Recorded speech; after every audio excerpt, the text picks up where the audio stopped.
जयप्रदा अपने जमाने में हिंदी सिनेमा की बेहतरीन अभिनेत्री रही है और अब वो राजनीति में परचम लहरा रही है। जया हिंदी सिनेमा के खूबसूरत अभिनेत्रियों की लिस्ट में शुमार थी, जिन्होंने अमिताभ बच्चन, जितेंद्र और विनोद खन्ना समेत कई दिग्गज कलाकारों के साथ में काम किया। उन्होंने साउथ इंडस्ट्री से लेकर बॉलीवुड तक में अपनी अदाकारी का जलवा बिखेरा। इसके बाद उन्होंने राजनीति में प्रवेश किया और यहाँ भी अपना सफल करियर बनाया। लेकिन आज हम आपको इनके गांव के बारे में बताने वाले हैं। जयप्रदा का जन्म 3 अप्रैल 1962 को हुआ था।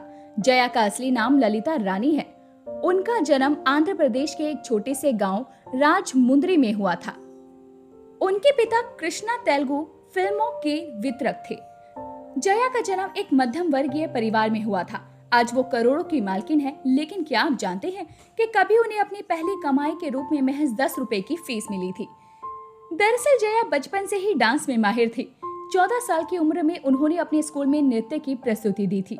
उस दौरान तेलुगु फिल्म निर्देशक को अभिनेत्री का डांस बहुत पसंद आया था और उन्होंने जया को अपनी फिल्म भूमि कोसम में डांस करने के लिए कहा, जिसे शुरुआत में जया ने ठुकरा दिया।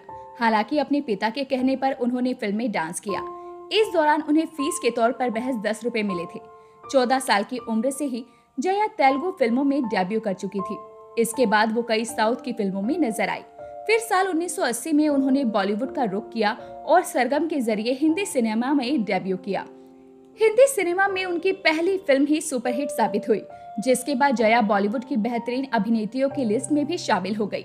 इस फिल्म के लिए अभिनेत्री को फिल्म फेयर पुरस्कार के लिए भी नामांकित किया गया। फिर अभिनेत्री हिंदी सिनेमा की कई सुपरहिट फिल्मों में नजर आई, जिनमें जया की दमदार अदाकारी को दर्शकों ने खूब सराहा। वहीं फिल्मों की बात की जाए तो जयप्रदा ने अपने 30 साल के करियर में करीब 200 फिल्मों में काम किया। हिंदी सिनेमा में उनकी जोड़ी को जितेंद्र और अमिताभ के साथ लोगों ने खूब पसंद किया। जया साल 1984 से लेकर 1988 तक बॉलीवुड की टॉप अभिनेत्रियों में शुमार रही। 1984 में उनकी अमिताभ बच्चन के साथ एक पिक्चर आई शराबी। इसने जयप्रदा के बॉलीवुड के करियर ग्राफ को काफी ऊपर उठाया। वो बड़े स्टार्स के साथ काम करती थी। उन्होंने अमिताभ बच्चन, जितेंद्र जैसे उस वक्त के टॉप स्टार्स के साथ में काम किया। लेकिन साल 1988 में उनके फिल्मी करियर का ढलान शुरू हो गया। 1990 में आज का अर्जुन उनके करियर की आखिरी मुख्य भूमिका वाली फिल्म रही। उन्हें दक्षिण भारतीय फिल्मों में लाइफ टाइम अचीवमेंट अवार्ड से भी सम्मानित किया गया। अभिनय करने के अलावा जयप्रदा चेन्नई में जयप्रदा थिएटर की मालकिन भी है। जयप्रदा की जिंदगी का सबसे बड़ा फैसला ही उनके करियर का अंत बन गया। 22 जून 1986 को जयप्रदा ने श्रीकांत नाहटा से शादी कर ली। एक्ट्रेस ने अपने करियर के पीक पर ही 3 बच्चों के पिता से शादी की थी। श्रीकांत नाहटा ने अपनी पहली पत्नी को तलाक नहीं दिया था। इस कारण भी ये शादी बहुत चर्चा में रही थी। जयप्रदा 80 के दशक में सबसे ज्यादा फीस लेने वाली अभिनेत्रियों की लिस्ट में शामिल हो गई थी। हिंदी सिनेमा में अभिनय का सिक्का जमाने के बाद उन्होंने राजनीति का रुख किया। राजनीति में प्रवेश के बाद अभिनेत्री ने तेलुगु देशम पार्टी ज्वाइन की। हालांकि मतभेद के बाद उन्होंने वो पार्टी भी बदल ली और समाजवादी पार्टी में शामिल हो गई। इसके बाद साल 2004 में उन्होंने समाजवादी पार्टी के टिकट पर रामपुर संसदीय क्षेत्र से चुनाव लड़ा और जीत दर्ज की। फिर जया ने सपा का साथ छोड़कर साल 2019 में भाजपा का दामन थाम लिया। वहीं अगर जयप्रदा के गांव के बारे में बात करें तो जैसा कि हमने आपको बताया, उनका जन्म आंध्र प्रदेश के छोटे से गांव राजमुंद्री में हुआ था। राजमुंद्री भारत के सबसे प्राचीन शहरों में शामिल है। आंध्र प्रदेश की सांस्कृतिक राजधानी के नाम से मशहूर इस शहर में बहुत कुछ है देखने लायक। कहते हैं इस शहर का निर्माण 11वीं सदी में चालुक्य वंश के राजाओं ने करवाया था। पापी हिल्स। अगर प्रकृति की सुंदरता आपके मन को भाती है तो ये हिल स्टेशन आपको कतई नहीं निराश करेगा। चारों तरफ हरियाली और ऊंची नीची पहाड़ियों को देखकर आपका मन प्रसन्न हो जाएगा।